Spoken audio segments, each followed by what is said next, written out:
You are watching Worldwide Newsline.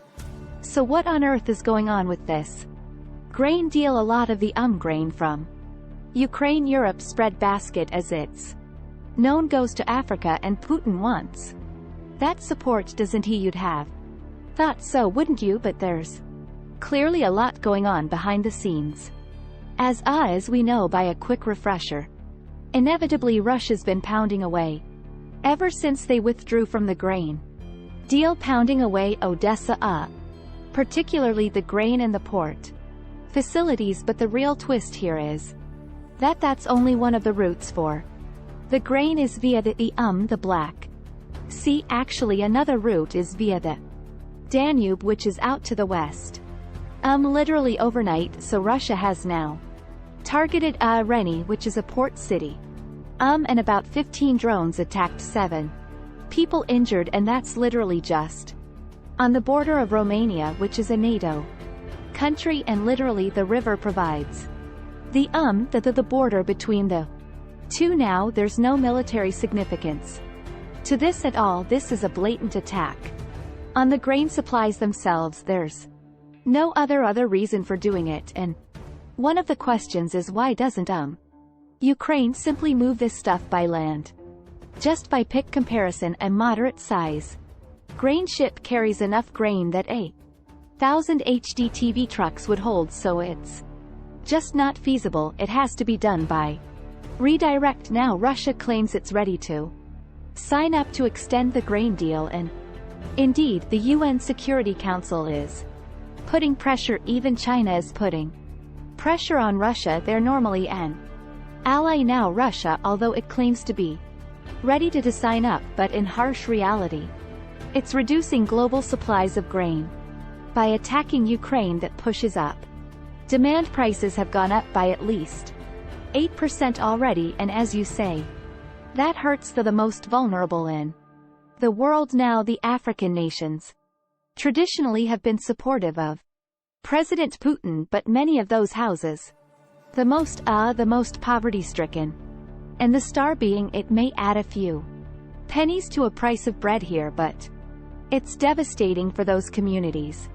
What's Putin's actually doing is he's weaponizing food, which is counter to the Genevan Convention. It's counter to international law, and it's having global implications. Likelihood of budging on this deal or lack of it's the trick is we don't really know what's going behind the scenes. Russia is clearly suffering economically at the moment, and therefore grain is important. It's worth remembering July and August are the main times for harvest for the so this is when, as you say, Ukraine is the 7th largest producer of grain. It's a significant quantity as a grain, and therefore it's a lot of its billions of pounds worth of trade. None of us actually know what's going on behind the scenes, but this is basically not a military target the Russia's going after.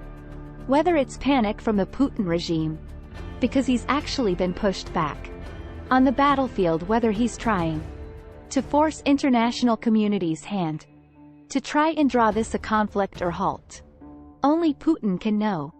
Okay, and as far as airstrikes overnight are concerned, more generally, it's the third time this month that Russia has attacked Kiev. That the irony of this is, if you look back to the Blitz in the war, Germany pounding London is actually only hardened their resolve against the war. It didn't actually do anything militarily, so it's very difficult to see what Putin is doing apart from a sort of an act of retribution, or sort of trying to just damage President Zelensky in some way. But in reality Russia seems to be running short of missiles. It seems to be wasting them, really, and it feels like a man who's drowning, grasping at straws, to be brutally honest, but very tough for the residents of Kyiv. But the head offenses there seem to be holding up. The danger is when you shoot a missile down, generally the debris causes a lot of damage on the ground. And where at the Wagner Group up to the north in Belarus, what are they out to? Great question. The honest answer is you have a great answer. I wish I did. I think The simple answer is Putin doesn't know who to trust after their sort of coup the other day, so actually get them out of the country, get them into the Belarus. Getting them out away from any threat to Russia is probably his first priority.